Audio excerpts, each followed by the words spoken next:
Ili uwe kijana mwenye staha na kijana mwenye mafanikio, ni vizuri sana tukajua sheria za nchi yetu na tukazitii, na tukawasaidia wengine pia kuzijua sheria za nchi yetu, kwa sababu mara nyingi vijana wengi wamekuwa wanakumbwa na matatizo kwa kufanya mambo au vitendo au kwa kusema na kujikuta kwenye mkono wa sheria, na matokeo yake kupata madhira bila kujua kwamba kulikuwa na sheria. Hamasishe sana umoja wa kitaifa ili kuhakikisha masuala ya ukabila yanakuwa ni uadui wetu. Yoyote anayeleta ukabila msimuentertain.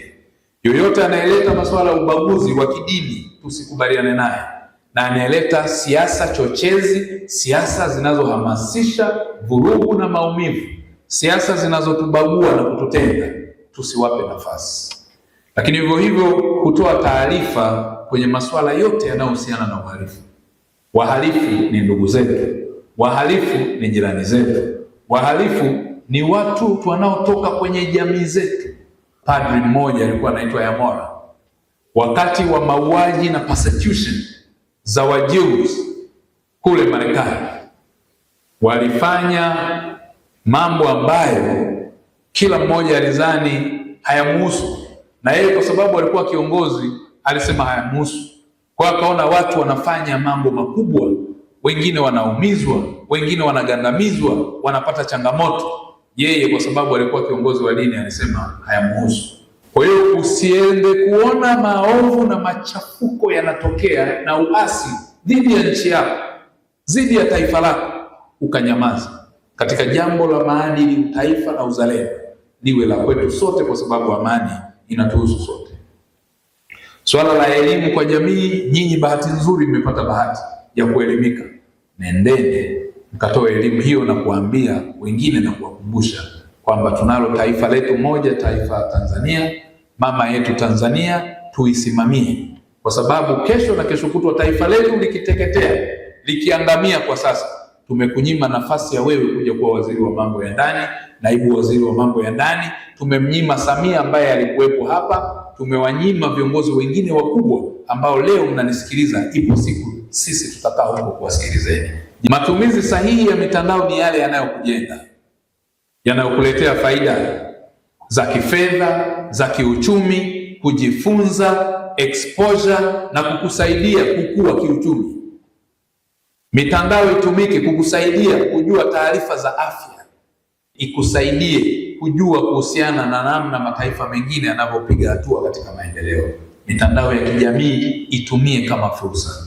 Kamwe tusitumie mitandao ya kijamii kudhalilisha watu, kutweza watu. Tusitumie mitandao ya kijamii kuvunja sheria. Masuala ya uongo, uzushi, chuki na ubaguzi, haya yote katika mataifa mbalimbali yalianzia kwenye mitandao ya kijamii na hatimaye wakajikuta hawana taifa. Ndugu zangu, lipo taifa hapa liliwahi kuwa na uongozi ambao ulitoa almost kila kitu kwa wananchi wake, lakini kwa sababu ya machafuko, uzushi na masuala haya ya subversion na uzandiki, taifa lile lilichochewa na kuchongewa dhidi ya uongozi wake, na hatimaye walishia kwenye vita, mauaji, na leo mpaka ninavyozungumza hakuna uongozi ulioimara.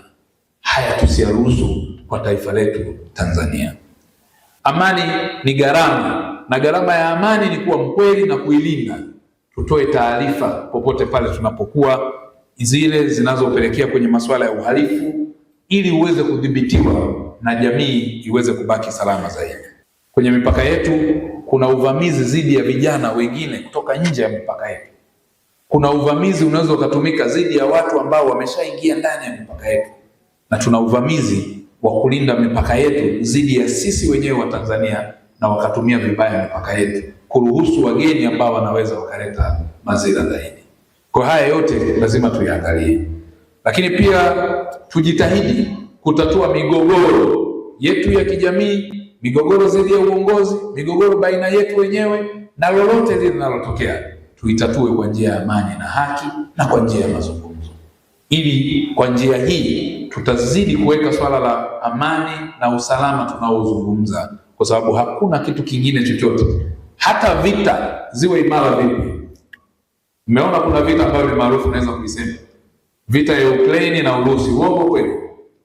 Vita hizi ni wahakikishie, zilianza kwa maneno na hatimaye zikatumika silaha, lakini wahakikishie amani itapatikana kwa njia ya mazungumzo, wala sio silaha.